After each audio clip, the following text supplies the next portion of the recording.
I like to refer to Juan Diego, how the Blessed Mother approached him and said, go to the bishop and tell him that I would like to have him build a chapel here on the hill of Tepeyac.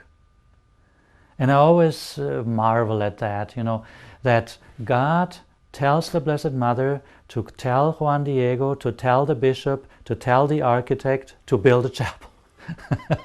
There is where you have instrumentality, that God is the author and the initiator, but then He uses human instruments, and He calls the Blessed Mother for that, and the Blessed Mother is the instrument who says, now, would you please do this for my Lord, for my Son? And that's the role of the Blessed Mother.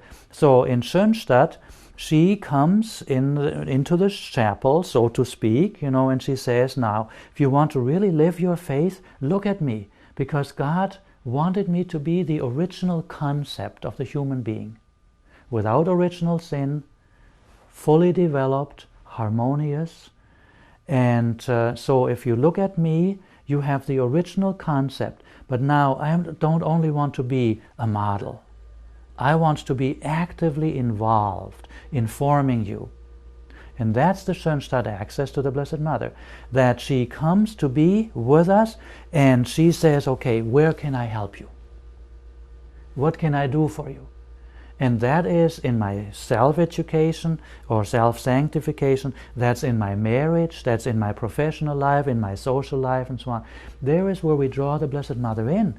And so the Blessed Mother's importance for us in the Schoenstatt spirituality is that she is actively involved in forming us into a greater Christ-like person, or into holy families, or into a Marian society where we are really bringing the world back to the Lord, because that's the only task she has. When we are talking about Mary, we always say that's the one side of the coin.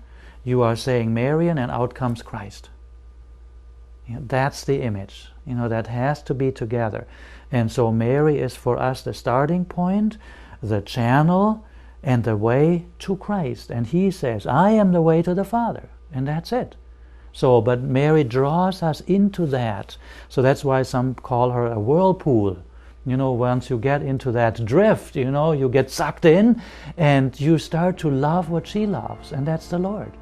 To go to the Mass, to the Holy Eucharist, to make adoration, to receive the sacraments. She revitalizes our Catholic faith. That's her role.